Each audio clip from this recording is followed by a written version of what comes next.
Bismillahirrahmanirrahim. Assalamualaikum warahmatullahi wabarakatuh.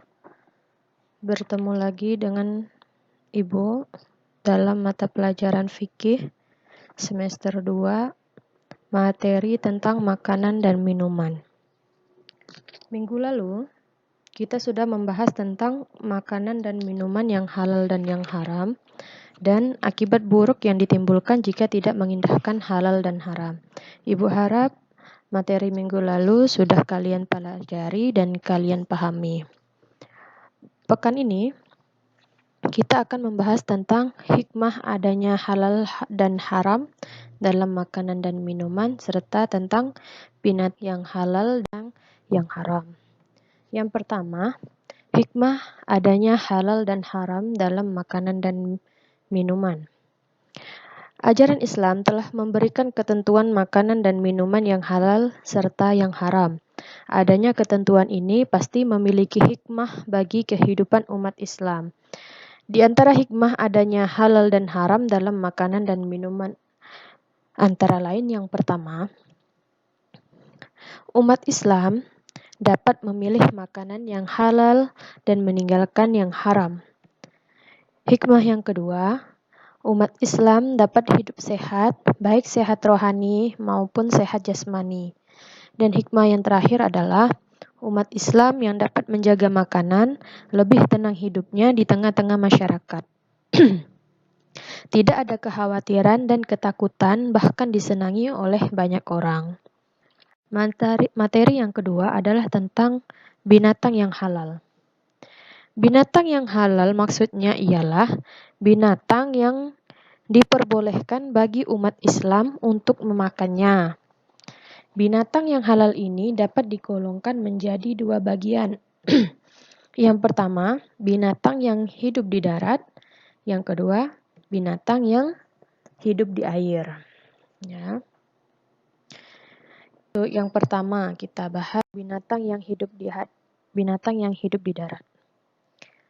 Binatang yang hidup di darat yang termasuk jenis binatang yang baik artinya tidak kotor atau menjijikkan dan tidak digolongkan binatang yang haram menurut ketentuan ayat Al-Quran atau hadis Nabi Muhammad SAW adalah hukumnya halal. Untuk memakan daging binatang yang halal ini harus disembelih terlebih dahulu dengan membacakan nama Allah. Binatang yang halal ini dapat dicontohkan seperti binatang ternak. Yang pertama contohnya kerbau. Terus contohnya lagi sapi, kambing, ayam, itik, dan sebagainya. Atau yang biasa hidup di hutan seperti kijang, terus menjangan, dan burung atau binatang hutan yang halal untuk dimakannya.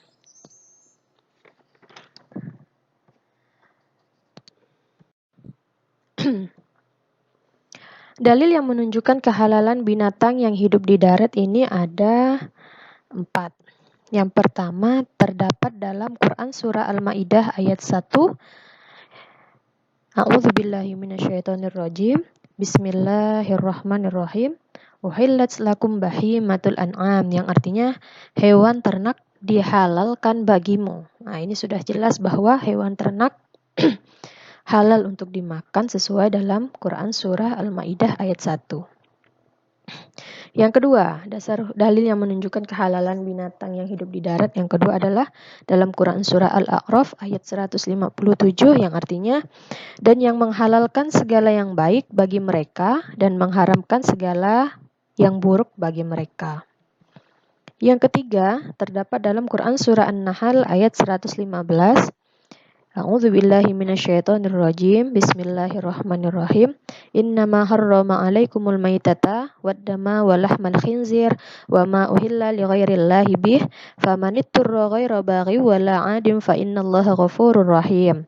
Yang artinya, sesungguhnya Allah hanya mengharamkan atasmu bangkai, darah, daging babi, dan hewan yang disembelih dengan menyebut nama selain Allah, tetapi barang siapa terpaksa memakannya bukan karena menginginkannya dan tidak pula melampaui batas, maka sungguh Allah Maha Pengampun lagi Maha Penyayang.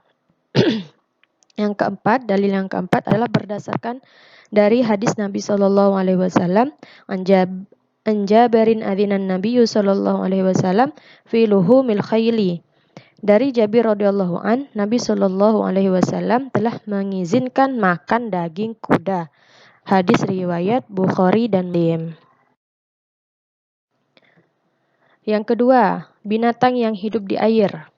Nah ini, semua binatang yang hidup di air, baik air laut maupun air tawar adalah halal, kecuali yang mengandung racun atau yang berbahaya bagi kehidupan manusia. Contohnya, udang, terus ada ikan, sotong atau cumi-cumi, dan terakhir kerang atau binatang yang lain, binatang yang hidup di air yang tidak membahayakan bagi kehidupan manusia. Yang ditunjukkan dalil yang menunjukkan kehalalan binatang yang hidup di air ini ada 3. Yang pertama dalam Quran surah Al-Maidah ayat 96 yang artinya dihalalkan bagimu hewan buruan laut dan makanan yang berasal dari laut sebagai makanan yang lezat bagimu dan bagi orang-orang yang dalam perjalanan. Yang kedua, berdasarkan dari hadis Nabi Shallallahu Alaihi Wasallam yang diriwayatkan oleh Imam 4 yang artinya dari Abu Hurairah radhiyallahu an, ia berkata, Rasulullah Shallallahu Alaihi Wasallam bersabda mengenai laut bahwa laut itu suci airnya dan halal bangkainya.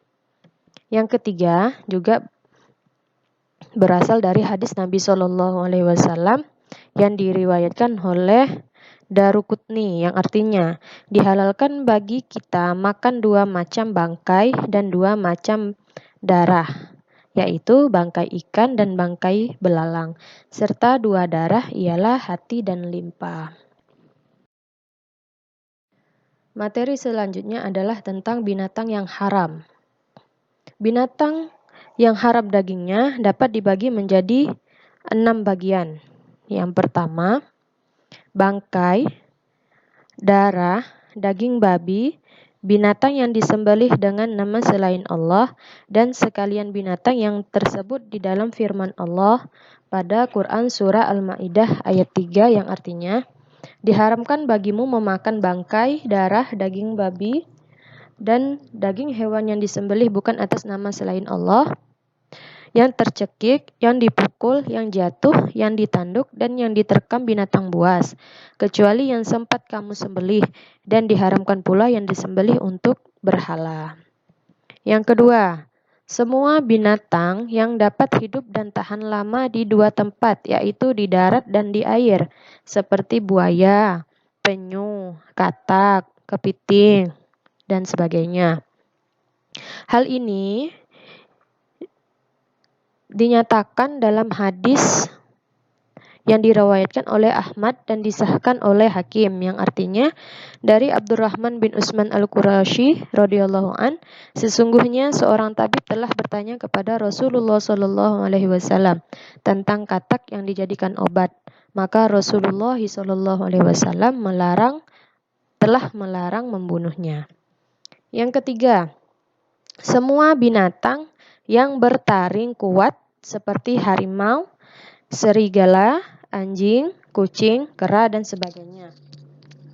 Rasulullah SAW bersabda, "Kullu dzinabin minas sibai haramun," rawahu Muslim wa Tirmizi, yang artinya tiap-tiap binatang buas yang mempunyai taring adalah haram dimakan. Jadi apabila binatang itu mempunyai taring, itu berarti haram dimakan. Yang keempat, semua binatang yang mempunyai kuku tajam seperti burung hantu, elang, garuda, kakak tua, nuri, raja wali, kelelawar, gagak, dan sebagainya itu juga haram dimakan karena memiliki kriteria yaitu memiliki kuku yang tajam. Berdasarkan dari hadis Nabi Shallallahu Alaihi Wasallam yang artinya Nabi Shallallahu Alaihi Wasallam telah melarang tiap-tiap burung yang mempunyai kuku tajam. Hadis riwayat Muslim. Yang kelima, binatang yang diperintahkan untuk dibunuh. Nah ini Rasulullah Shallallahu Alaihi Wasallam bersabda, yang artinya dari Aisyah radhiyallahu an, Rasulullah shallallahu alaihi wasallam telah bersabda, 5 binatang yang jahat hendaklah dibunuh, baik yang ada di tanah halal maupun yang ada di tanah haram. Misalnya yaitu ular, gagak, tikus, anjing galak, dan burung elang. Hadis riwayat Muslim. Yang terakhir adalah binatang yang dilarang untuk dibunuh. Itu juga haram, seperti semut, tawon, burung teguk, dan burung surat. Sekian materi pekan ini. Harap kalian perhatikan dan kalian pahami. Ibu akhiri, Assalamualaikum warahmatullahi wabarakatuh.